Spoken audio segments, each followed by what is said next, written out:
Hello everyone, active with Nitish ব্লগে আবারও তোমাদের স্বাগত। আশা করি সবাই ভালো আছো, আমিও ভালো আছি। তো আজকে ওয়েদারটা একটু ঠান্ডা ঠান্ডা, কারণ বৃষ্টি হচ্ছে। তো আমি আর আমার ছেলে জানলা দিয়ে তাকাচ্ছি চারপাশটা, এবং দেখতে পাচ্ছ যে তোমরাও যে বৃষ্টি হচ্ছে। তো বৃষ্টির সময় এমনিতে খুবই মজা লাগে, কিন্তু ওই ভিজে ভিজে টিউশন যেতে হয়, সেটা একটু বিরক্ত লাগে।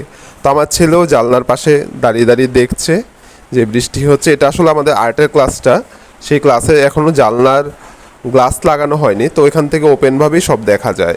আর এই দেখো, আমার আর্টের ক্লাসের ঠিক পাশেই আমি ছোট ছোট কিছু গাছের চারা লাগিয়েছি। ছোট গাছ, বড় গাছ, এরকম বিভিন্ন চারা লাগিয়েছি। তো এগুলি বৃষ্টির জল পেলে আবার খুব সুন্দর দেখা যায়। এই যে চারপাশটাই ভিজে আছে। এর আগে আরও বৃষ্টি হচ্ছিল, তবু এখন কিছুটা বৃষ্টি কম আছে। তো ওয়েদারটা একটু মেঘলা, তার জন্য দিনটাও একটু ঠান্ডা ঠান্ডা আছে।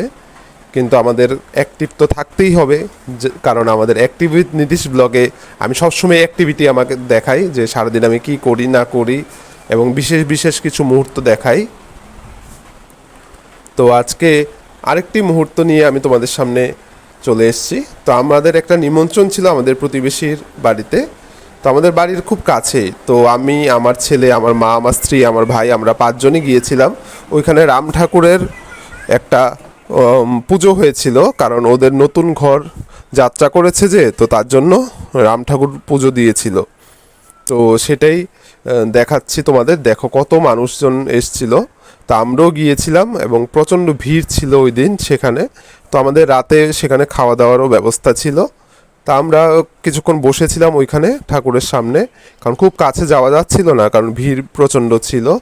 তো আর কীর্তন হচ্ছিল, এখানে স্থানীয় কিছু শিল্পীরা কীর্তন করছিলেন, খুব সুন্দর।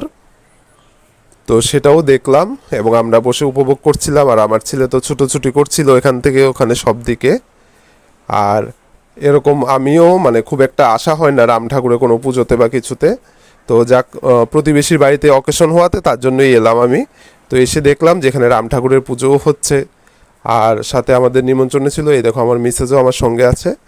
তো আমরা সবাই এসছিলাম, আমাদের যেহেতু বাড়ির খুব কাছেই।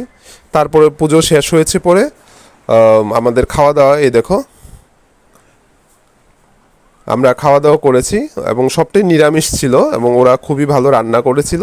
তো আমি, আমার মা, ভাই, আমার স্ত্রী, সন্তান প্রত্যেকে মিলেই আমরা সেখানে রাতে খাওয়া দাওয়া করেছি। তারপর খাওয়া দাওয়া শেষ হওয়ার, আর ওর তো ঘুম পেয়ে গেছিলো আমার ছেলের, কারণ একটু রাত হয়ে গেছিলো। তো ও বসে বসে ঝিমোচ্ছিল যে ঘুমে, কারণ ও তো কিছু খায়নি, বাড়ি থেকে ভাত খেয়ে গেছে। তো আমরা সবাই সেখানে খাওয়া দাওয়া করেছিলাম। তারপর খাওয়া দাওয়ার পরে একটু বসেছি। তো তারপর আমরা সবাই বাড়ির উদ্দেশ্যে রওনা দিয়েছি। তো এটাই ছিল আমার আজকের ব্লগ। তো সবাই আমার ব্লগটি লাইক করবে, ফলো করবে, সাবস্ক্রাইব করবে, এবং অবশ্যই কমেন্টে লিখবে কোনো ভুল ত্রুটি কিছু যদি থেকে থাকে, অবশ্যই আমাকে জানাবে। তো সবাই সুস্থ থেকো, ভালো থেকো, টাটা।